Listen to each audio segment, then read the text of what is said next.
God of mercy and compassion, look with pity upon me.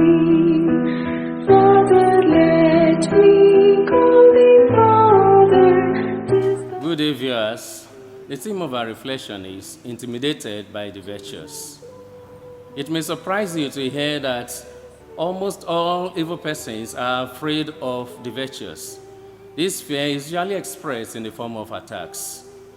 For the godless, attack is the best form of defense. Such attacks come in 4 interrelated modes, namely verbal attack, physical attack, psychological attack, and spiritual attack. Verbal attack may come in the form of abuses, curses, and the use of uncharitable words.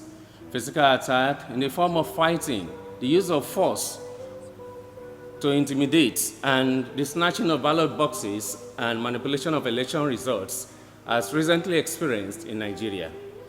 Psychological attack may come in the form of emotional torture, mockery, blackmail, etc.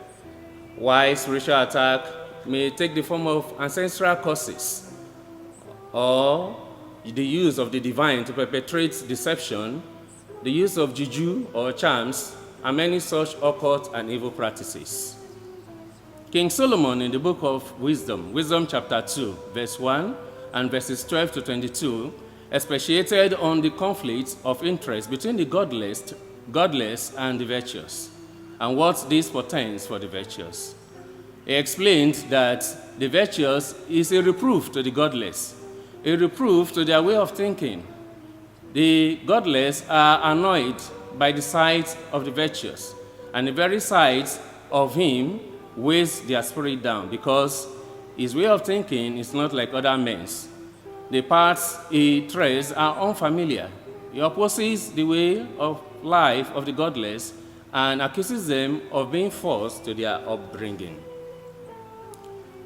And for proclaiming the final end of the virtuous as happy and boasting of having God as his father, the godless resolve to afflict and assault the virtuous. In this way, putting his virtues to the test. For virtues are strong habits that ought to stand the test of time and be proven like gold in fire. By these afflictions, the godless also put to test the integrity of the claim of the virtuous that God is his father.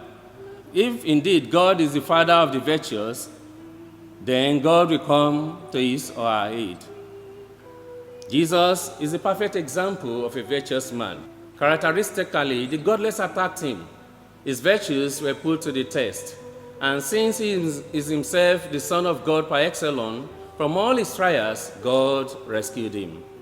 One of such trials is captured in John chapter 7, verses 1 to 2, verse 10, and verses 25 to 30.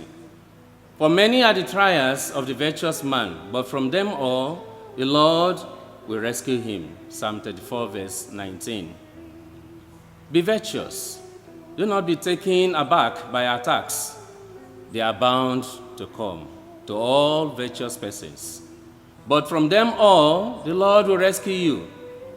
May God grant you the grace to be steadfast in virtue, and may he rescue you from all the attacks of the godless, in whatever shades or sizes such attack may come. May God be with you. Amen. Let me not implore in vain. All my sins I found in testament.